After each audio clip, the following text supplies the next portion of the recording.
Hey there, welcome back to Doom's Dark Side's Battle Reports, and we are finishing off the Blood and Bones campaign with myself and John. Hello John. Hello! This is the final game in our little mini campaign or mini scenarios, and we are now doing a big pitch battle game of 2,500 points with a few little nuances. First of all, my one level 2 wizard has the Staff of Ramadan thanks to the first scenario, and that staff enables him to re-roll one or all casting dice per turn. If he does so, then John will roll a dice on a 1 or a 2. He'll get cursed for that turn, which allows John to use his signature ability, which is Raise Some Dead to all units within 15 inches. But if he has a wizard or a leech priest within 15 inches of the wizard, he can re-roll the 1 or a 2. So that's what the staff does.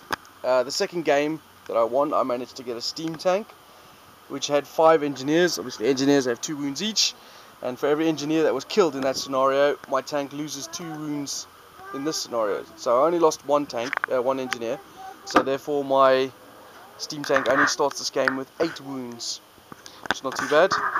And then third game, John crushed me in 5 turns, but because I got to that 5th turn, I get automatic first turn for this game.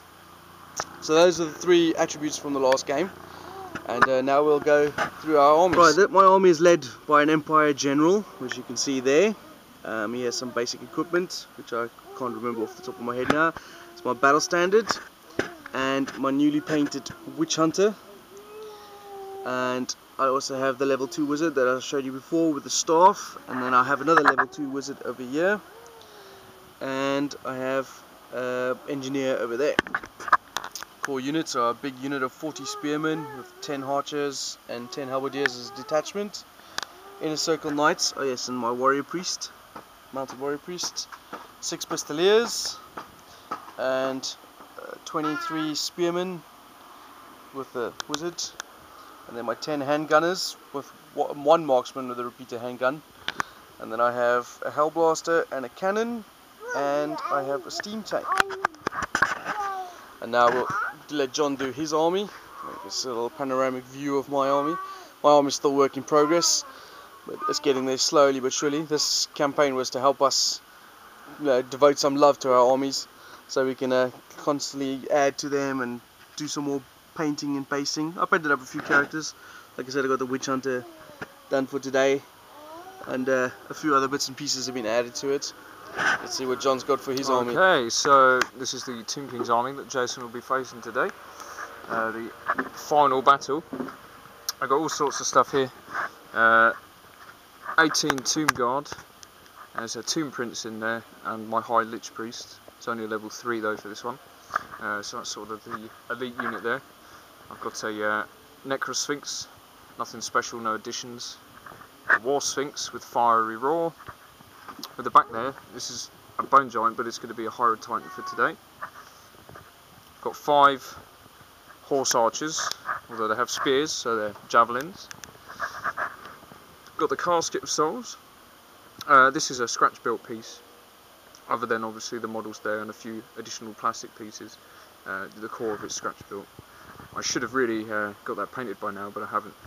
Same with the Tomb Guard unit, really. We're focusing your attention on your old Marines.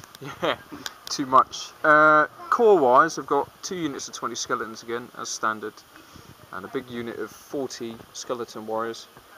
Light armour, shield, full command. Well, I say full command, no musician. There's also, you'll see a Lich Priest in the front there, and a second Tomb Prince. So they're the core of my army. I've also got a 3rd Lich Priest, level 2. Here's a new thing. Jason gave me some really old carrion models, which I intend to use and paint up. One's got a new carrion head drooping down, because there wasn't a head missing basically, but we'll see how those do today. I can't imagine them doing too much. Also have 2 scorpions. They're going to be coming up from the ground. Also this Renault Megane Scenic will also be coming out of the ground from the depths to murder some Empire dudes. It's sort of an in-house model. It's 220 points. It's got killing blow. I have to go now because I think the police have found me. Right, this is after the deployment. We haven't done any vanguarding or first turns yet, but as you can see, I've got my Pistoliers, my Inner Circle Knights, my smaller unit of Spearmen with their level 2 Beast Wizard, my Steam Tank, and then my main unit with the Witch Hunter, Battle Standard, and General in. Bit of a Death Star unit, if the Empire could have such a thing. The Halberdiers and the Archers. And then we have a little bit of an Empire sort of garrison, yeah, holding off the Tomb King Hall. We've got the cannon up in the tower, Hellblast at the gate with the engineer in the courtyard. And then we've got some handgunners holding the flank here. And that red dice is indicative of the Scorpion coming up there. And then we've got another one over there. And there's my level 2 Heavens Wizard. And he has the staff, as I said earlier, of Ramadam Dam Ding Dong. And that's John's deployment. That's his horse archers over there. And then his carrion. And skeleton archers with the necrosphinx in the background. And then the casket with the Hyro Titan behind it. Tomb Guard with, looks like two characters in. Prince and a Leech Priest. Oh, there's a Leech Priest in that skeleton archer unit. And more archers, War Sphinx. And then his flank is held by slow ass skeletons with a Leech Priest and a Tomb Prince. Just a word on our armies. John and I, and pretty much most of our gaming group, likes to do all sorts of games, and all 40k, fantasy, War Machine, pretty much any miniature game and board game and card game that goes. So we don't tend to focus a lot on one thing at a time. Hence the reason our fantasy armies are sort of still old-fashioned style, and that we don't have that much fantastical stuff. I don't know any of the Demigryphs or Hurricanums or what's the Luminarchs and things like that, but we're planning to add them to it. So that's hence the reason we do little campaigns like this. And Dave has joined us, the architect of this scenarios. And hence the reason as well, John doesn't have any of the Sepultura Stalkers or the, what are those, Cobra Riders and those type of things. That's what we can call them, yeah. Yeah, Cobra Riders, dumb looking things, but they're really cool snakes. But yeah, we plan to add these sort of things to our armies as we go along, and do more thematic games and things like that. We used to do a lot of tournament stuff, but we've got over that now. Now we tend to just do campaigns and scenarios and interesting ways of doing different games. What about you, John? What do you think about that? What can I say about that? We're going to lose. Yeah. So back to this game. I've got first turn. So we'll do a vanguarding, and then we'll do my first turn, and we'll come back to the camera again. Alright, let's see how it goes. Alright, welcome back to my epic first turn. It was epic. I moved my Pistoliers up there. These guys shuffled up a bit forward. In the magic phase, I cast Comet of Cassandra down there. John dispelled it with a 6/6. I then tried Wind Blast, was out of range. I cast a 5+ ward save on there, on these knights. And then my Steam Tank misfired and got no boiler points. My cannon misfired and can't fire this turn or next. Hellblast was out of range, handgun is out of range, archer's out of range, and the Pistoliers fired on there and killed a skeleton. Still got first blood. There you go, take a bow to me. My first turn was an epic first kill. Right, John, do your first turn and get... Okay, so coming turn 1, movement phase, and see a lot of the skeleton archers moved up on the left flank, trying to get in some range and stuff. The carrion moved a little bit forward, not very far. The skeleton warriors moved a little smidge forward, as did the tomb guard and the other unit of archers.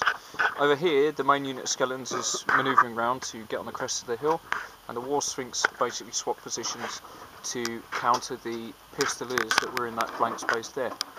Magic phase was a bit unsuccessful, really. I tried to cast the spell of protection to give my guys a ward save, but rolled really low, even with the additional D3 from the Hyro Titan. But I did cast the Casket of Souls onto the cannon, which is sitting above the rest of the forces in that tower, and that was really good, solid, irresistible force, and he rolled a 4 on 3d6 for his leadership, resulting in nothing. That was a bit of a shame. Shooting phase. These archers fired at the spearmen, killing 3. That unit there. These guys are being a pain. The horse archers fired at the handgunners, killing 1. And the war swings flamed the pistoliers, killing 2. They then failed their morale test, and as the nearest board edge is that side edge there, they ran clean off with a nice happy result of 14. The run-out again is moving up the right flank. He's going to be charging into the side of the knights. Being as they can't actually hurt it, I think that would be about the best manoeuvre I can do. So that's the end of Henry turn. Right, so that was my end of my turn too. I just shuffled forward a little bit. Steam tank finally got to moved up, fired its cannon on the. Didn't realise the gasket was toughness 10, so I needed a 4+ to wound it, and obviously fluffed it. On my shooting phase, I took 3 carrion off and 3 of the horse archers down there. And in the magic phase, I pushed back these archers, d6 plus 2 inches, and they bounced into the necrosphinx, causing 1 casualty on the archers and 1 wound on the necrosphinx. That's right, watch out. Other than that, not much going on. I mean, like I said, the cannon fluffed, this cannon couldn't fire, Hellblaster took out them, handgunners peppered them a bit, archers were out of range. So that's pretty much it for my turn 2. Let's see what John's got for his turn 2. That's the end of the Henry turn 2. Pretty poor. Magic phase. Obviously I lost some dudes in the Empire's phase. So the 2 horse archers moved up, the 2 carrion moved up, the archers that were pushed back moved forward again. The Necrosphinx has jumped the line, and the rest have just kind of got into a battle formation there, not really moved forward. The War Sphinx has moved into position to countercharge, as has the large unit of skeleton warriors. That's pretty much all of the movement. Regards to magic, I had a really high magic roll. I had 11 dice, max dice, I had 12 full dice. I used 5 to try and give everyone a double shot, righteous smiting, and failed to cast. Couldn't believe it. It wasn't even that. Absolutely abysmal. Second one was the protection spell, which again failed by 1 point. Rolled 17 overall with all the combined stuff. It was pretty poor. And then the casket tried to have a go at the knights. Rolled an 8. Obviously, he still had all of his dispel dice, so he quite happily dispelled that. Shooting phase. 2 horse archers killed 1 of the handgunners again. 1 a turn. That's 1 a turn. Whoop-de-doo. These archers, what could see, obviously I blocked quite a few with the line of sight with my own Necrosphinx. Shot at the Empire archers, killing 3. The second unit of archers tried to have a go at the knights. Got 2 wounds, both saved. The scorpions came up on the way. Oh yeah, the scorpions did come up. One, I was kind of counting that the Empire would be a bit further forward than that.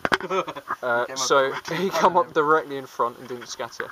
Second one come up behind the units, but he scattered 5 inches behind, coming out at the other side of that wall, which isn't so bad. It just means that when I charge through, something will happen. I need to look at the rules for that. And that's it. My turn. Right, this is the end of Empire turn 3, and that was a much better turn for me. I charged the Tomb Scorpion that was there and beat it up in combat. I couldn't overrun anyway because I made it crumble. But I caused a wound on it. It killed 2 of my guys, and it crumbled to dust. This guy's moved up here, and we cast the wind fart on him again, pushed him into the skeleton archers, and 1 of the archers died, caused another wound on him with the wind fart. And then the cannon from the steam tank fired on it and caused another wound. So I rolled a 1, so he's got 2 left. The carrion took another 2 wounds from the Hellblaster. And the big moment of the game, I had my handgunners behind the fence here with a scorpion just behind it, and I kind of figured I could shoot those 2 horse archers and then get charged in the rear by the tomb scorpion. So I decided to do a long bomb charge into the 2 horse archers, beat them up, killed both of them, and then overran a bit further, so I'm miles away from the tomb scorpion. I imagine he'll charge something else in the building, but kept them out of the way. Magic Phase wasn't all that impressive. Like I said, I did the wind fart on them, tried to cast Commodore Cassandra. I did cast Wyson's Wild Form on them, hence the reason they were a little more effective against the Tomb Scorpion. And that was pretty much my turn. My knight's backed up over there. Oh, yeah, no. Cannon killed the War Sphinx. Hit, wound, 5 wounds, big smash. And that cannon took another wound off that. Yeah, that's not there. So, every turn I'd take a shot at that, I'd give one more wound. So, it's interesting. Yeah, not a great turn for you. It's interesting what you're going to do now. Wow. Because you're left with... then. Most of my assaulting force is dead now. I can see that Necrosphinx charging the steam tank and getting a heroic killing blow. I can see that happening. Well, you still got the Hydro Titan. I mean, it's not normally a combat, but against Empire, it's a large crowd. It could do some damage. You got the Tomb Guard and the skeletons over there, so you got some stuff going on. I was oohing and eyeing in my turn whether I should charge the knights into the front of that skeleton unit. I mean, in theory, it's a bad choice anyway because I wouldn't be able to break them or anything like that. But I was hoping I could kill the War Sphinx next to it, so that he doesn't charge me in the flank. But instead, I chose the discretion rather than valor and move backwards. It's a more sensible option, but I really wanted to charge them. But anyway, that's my turn done. So on to John's turn 3. Right, John, let's see what you got, man. This is true. This is the end of my turn 3. Yes, my turn 3. So there's been some movement and stuff. Charges that happened. The Scorpion did divert its charge to the cannon that was in the tower. The remaining carrion charged at the Hellblaster there. Also, the Necrosphinx charged the steam tank. That was it. The rest manoeuvred round into position. The steam tank's not there anymore. Well, we'll get to that in a minute. Also, some more manoeuvring around here. Not a lot happened. So, combat-wise, Scorpion obviously munched the cannon up there quite convincingly, which is good. The carrion fluttered in and convincingly died to the crew. So, still got Hellblaster to contend with. The archers shot at the other archers and killed 3, I think. 5. Killed 5. That was pretty good. Magic Phase. That was pretty shocking. Tried to. What did I do? No, I cast quite a bit this turn. I cast Righteous Smiting, yeah, but was scrolled, which is very annoying. And then you cast the 5+ ward save. Yes, Incantation of Protection, Irresistible Forced. Popped 3 of the Tomb Guard, which then regenerated from the Restless Dead. And my High Lich has also taken a wound, which is a bit worrying. Actually, don't you get to do the Restless Dead on you? I don't think I do. Part of the unit. I'll have to check that in a moment. The archers had some shots this also went at the spearmen, killing 2. Yeah, the Necrosphinx that was on 2 regained its wounds back up to 5. And redeemed itself. It did redeem itself. Obviously, it charged the steam tank there. It had 4 standard attacks and 1 of the killing blow attacks. Heroic killing blow? Well, potentially heroic killing blow. Just for interest sake, I saved the normal wound. I only caused 1 wound, which you just saw, well, you didn't see, but Jason would have saved that with a -2. However, the strength 10 killing blow actually hit. With a 6? And I wounded with a 6, cleaving the tank into tiny pieces. I knew that was going to happen. I said it the whole time as well. He overran till there. Overran, but I'm not into the unit. I'm about 2 inches away. So that was the end of my turn 3. Renner McGann has also gone around the back to do a rear charge at some point. That's about it, really. That was a pretty good turn. Well, tit for tat, isn't it? I lost some meaty stuff and you lost a few bits of meaty stuff, but I still think it's in Empire's favour at the moment. I lost both my cannons. True, both cannons are and down. And this thing is back up to full wounds, so I've got to think of how I'm going to get You've still got a Fat Knacker Knight unit and a Fat Knacker Spearman unit. Not that I haven't got sort of equal unit, but I just have a feeling that yours are in a bit better position and they kick out a bit more as well. Let's see how turn 4 goes. Okay, so that's the end of my turn 4. And I had an interesting turn. We're Magic Phase wise, I got maximum dice, I think it was. I miscast over here with my wizard on the Wyson's Wild Form, which didn't help me that much. As you can see, the Necro Springs is carrying on his merry ways. I caused a wound on him, so he's down to his last wound. We just found out in the book, by the way, that constructs can only regain 1 wound from the what's name. It was on the card. It's not like I haven't used Necrons. And It's not like I haven't used olden day Necrons before. so yeah, so he took a wound from the spearman, and then he killed 3 or 4 in return. He killed the wizard with his tail, and then thunder stomped a couple more, so he crushed them, ran them down. What else happened? Yeah, the witch hunter had a couple of shots at his prey over there, both hit, and caused a wound, but John saved it with his ward save. It was quite funny, my spearman on this thing with the ward save got 2 wounds through and he failed his armor saves, and it died, and then we remembered that it had a ward save from the previous turn, so he brought it back and it saved 1, which was lucky. It was very lucky. Other than that, my Hellblast over here fired on the Scorpion. I needed 6s to hit because of the hard cover. I just couldn't get anything through, so I didn't wound him, so I got to feel the Hellblast is going to disappear in a minute. Handgunners moved up over there. My Halberdiers tried to charge the archers and rolled double 1 for their charge range, so they didn't make it. Spearman moved up over there, and I was really in a debate of whether I should charge the Necro Springs in the flank with the knights, showing my rear to his skeleton unit over there. But if I could kill it in one go, because I only had 2 wounds left, I could overrun this way. But then I thought maybe the spearman could hold it up for a turn. Unfortunately, it was not to be. Oh, and the other spell I got off was a fireball over there and killed 2 archers. So that's the state of the game at the end of my turn 4. It's John's turn 4 next. And let's see what he's got. I've got a feeling it's going to get pretty close now. Right, John, let's see what you got, man. There we go then, Camry turn 4. Interesting things happened. The Tomb Scorpion charged into the Hellblaster. Just a question to anyone out there who's watching the video. We couldn't find anything, and I'm not sure it is. The Scorpion was over here, and he charged over difficult terrains to get to there. Does that impede on any way on a charge? Is there any rules to that or anything? Because we couldn't find anything. No. So if anyone knows, just let us know in the comments below. So that got in there, killed the Hellblaster, held up in combat with the Engineer now. So I was lucky to stay there. yeah, he also didn't fail his morale check, so he's stuck in there, which saves him a little bit. They failed their charge on the Halberdiers. Yes. Fled. Tomb Guard charging the Halberdiers, which decided to flee. So as he already said, I rolled like 9. He was already about that away anyway, so they clearly escaped. Give you a slightly better overview of what's going on. The large unit skeletons. Caught on the back foot. I knew this was going to happen. Yeah, it was risky. With his freaking unit all day. Risky to do. The knight unit took a charge in the front from the skeleton warriors, and also took a nasty charge in the rear from the Renault Megane. It's not bad. He killed 6 of the skeleton warriors. He decided to not attack the Renault as he can't hurt it.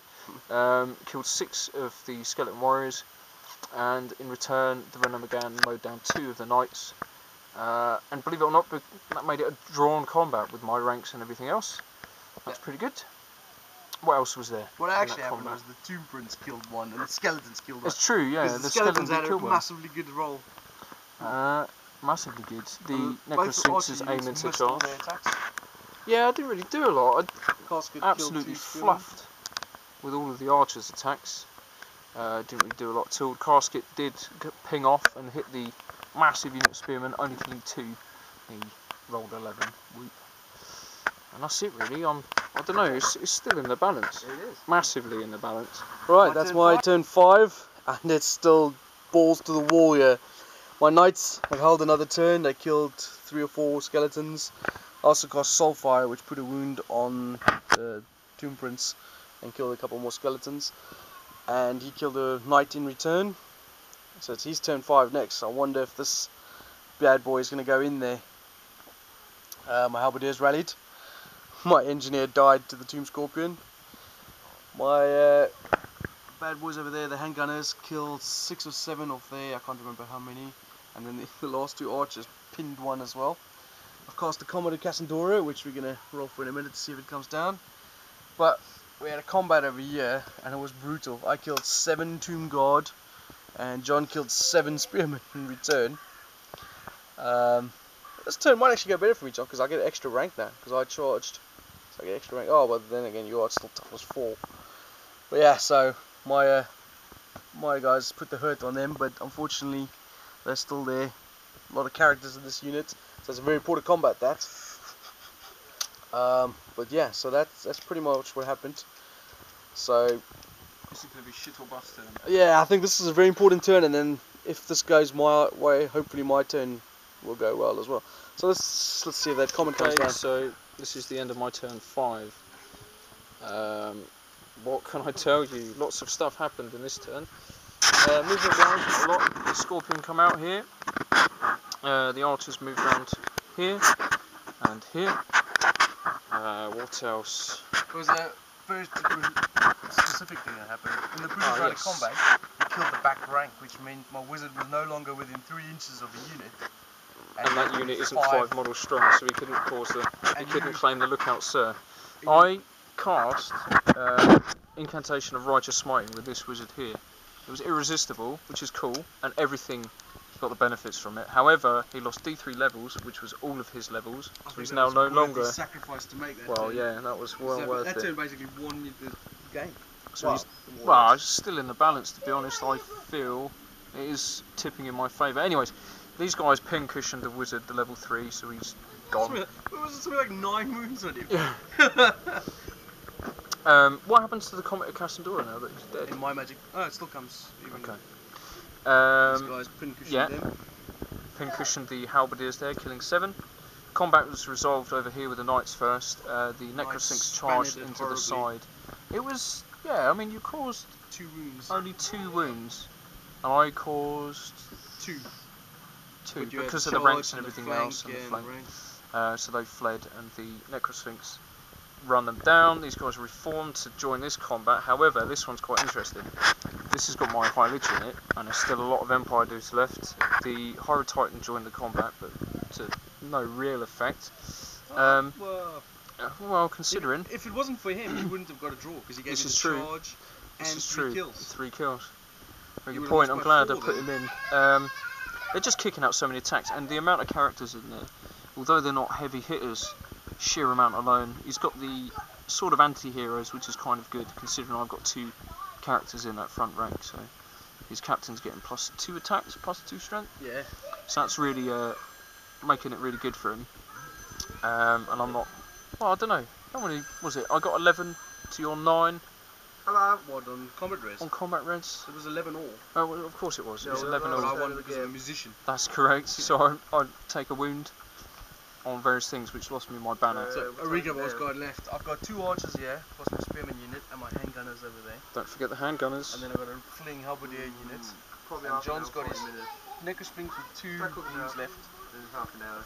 Good solid unit of warriors with a prince and leech priest. So it should be about half an hour. This freaking Spalavios, they keep raising everything back. How many archers have I killed? It still keeps coming back. Not enough. And the casket. So I think you need the comet. Comet. Shut it. I did move the comet. But yeah, so this is my turn 6, and this could be it. I need the comet to come down. I need to kill that leech priest. That's the comet, by the way, which I moved. Okay, so that was my last turn, turn 6. Wasn't much more to do. My handgunners fired on them, caused 4 or 5 casualties. And then over here was the main thing. My general was in a challenge with John's prince. I did 2 wounds on him and he did 1 on me. My witch hunter killed the unit champion. And my charging archers put a wound on the bone giant, or higher titan rather, and my captain battle standard bearer put a wound on him as well. John did quite well in back. I mean, bone giant I think killed 6 spearmen, 2 in combat and 4 thunderstorms, and the lich priest I think killed 1 as well. So we managed to do quite a few wounds on the unit, but I managed to win just by crumbling. So the lich priest, high lich priest, and the prince died crumbling, and the giant did that. So let's do that quickly. On does this thing do it? Start on the corner. I think so. Construct. It's fine. This unit. There's leadership 9 with the prince. Prince, fine. Their leadership 5. You rolled an 8. Lose 3. Bone giant or high titan. Private Titan is... Come on, roll high, man. How many wins has he got left? He's got 1 left. He's 8. Yay! Oh, Pirate nice one, Titan he's crumbles. Casket. Oh yes, casket. It's Fine. And then That's last leadership Archie 7 unit. there. You roll 9. 2. 2 more dice. So there you go. That's what's happened on John's beginning of John's turn.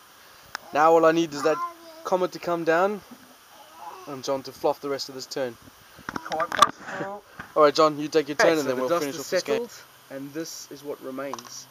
This is what remains of my Empire army, my handgun in a unit, my general, my battle standard, my witch hunter, the remnants of my spearmen, and the 2 archers which John fired in that last turn. He fired something like 20 odd archers at them. It's more than that, it's almost 30. And he didn't get enough. Oh, we actually didn't take a video of the last turn, but what happened was John Casket assaulted my halberdiers and they pissed off and died. And he fired all his archers onto my remaining archers to get their points. And he charged his main skeleton unit into my general's unit. And I debated for ages about it, whether I should stand and hold them up for a turn or flee. So I decided to flee, and I managed to get away. Which he obviously failed charge, and then he scorpion charged my handgunners for a death or glory thing, and it died. Got shot down. Shot down and failed to even get into combat anyways. So we worked out the victory points based on what was left over, and banners and all that sort of stuff, and John won by 138 points. And you need just over 100 to win, so John has effectively won by 39 points. Congratulations, John. You've reclaimed the staff of Ramadan Dan Dan. Oh yeah. Down Shigany Moo. That was extremely close. That was very close. I mean, that's basically what it came down to, 39 points. Effectively, yeah. If I could have, kept something alive, like those 3 halberdiers. If you didn't kill those 3 halberdiers with a that would have casket, been enough. then it would have been a draw. What I have left, well, you can see technically I've got the 2 units of archers left, which are not very expensive. The main core unit skeletons, which are not very expensive. 2 lich priests, which are not very expensive. I think we get the point, man. 2 I prints, think it's not very expensive, but the Necrosphinx, that's surviving. That helped, that's 220 points there. Casket as well. And the casket is what? Casket's only 135. But, I think overall in that game, going over the back of the game, there was a couple of pivotal moments. I mean, heroic killing blow the tank. yeah, that was Stank. That was that was extremely lucky of me to have that happen. A couple of crucial magic moments, like that last turn when you got that righteous smiting or Yes, the irresistible. before losing all I mean, I'll say like that guy lost all his levels, but that was totally worth it. All the amount of attacks you managed to pump out. Yeah. Get rid of the knights, decimate this unit. Going to the edge. But there were many things as well that didn't go so well. I mean, like that last round of shooting, that really matters. The comet not coming down for you, that sucked. Yeah, it was big as well. Also, I think my cannons, man, first turn later than misfired, and then when I finally got a shot off on the Necrosphinx, I rolled a 1 to wound it. It was like fast. But I mean, that's what you get with war machines. It is what it is. And I said to you way back when you got the Tomb Kings book, I like the idea of a heavy magic Tomb Kings army. Yeah. It's just overwhelming. You just, every time you think you're getting somewhere, you just got a spell and everything comes back again. You're like, oh my god, that's so frustrating. But overall, did you like the campaign? I enjoyed the campaign, yeah. Something different. Just added a bit to it. Yeah. Thematic. I'll have to send another patrol over the border to come get I've gone over the star. We'll have to have a look at some of the other construction. I've got that Blood and... what's it called? Blood in the Badlands. We might have a look at Yes, good the campaign. scenarios. Yeah, we must have wonderful do that. I mean, we got lots of ideas for campaigns and stuff we want to do, but we wanted to get this one all up and ready and done. And as you can see, all the casualties of our massive battle. Ridiculous. Let's go around and have a look. Thanks for sorting out, Dave. Yeah, thanks a lot. It's been fun. And there you go, John, the victor of the Badlands and the owner of the Ramadan Star. Considering I lost pretty much every game, other than being outplayed by 1,000 points, that's not, Victory for John in itself is rare. This is true. I'm actually glad the game didn't end in a draw, Paul. Yeah. Because if it ended in a draw, then actually you just walk away after fighting alright, so see you far. later. Yeah. I can't be bothered to get the stuff anymore. I did have a plan for that. You were going to play an extra turn. Oh really? Extra turn. Extra turn. Yeah, which would mean you would have won then. Oh, actually, maybe you wouldn't have. Crumbling. Crumbling. Good to turn around. Although my turn would have been literally, I turn around, fire on the archers, and that was it. And then I had a necrospoons and a skeleton unit charge me. Don't know if they were close enough. No, but it was a good game. It was really close. I'm glad it was really close as well. Yeah. I like close games. Obviously, we don't use all the most powerful stuff, so the games tend to be a little more closer. So more about the tactics. Or lack of. Yeah! Just the bungling forward. Woohoo! Let's roll some dice! Kill stuff! Woohoo! That's good. Oh, well, thank you very much for watching. I hope you guys enjoyed our Blood in the Badlands. No, Blood Blood and and Bones. Bones. Blood and Bones campaign. Because you have blood, John has bones. That's Yes. right. And it's more blood than bones at the moment. And we look forward to doing the next one. So, thanks a lot. I'll Cheers. be the same. Auf Wiedersehen. Ciao.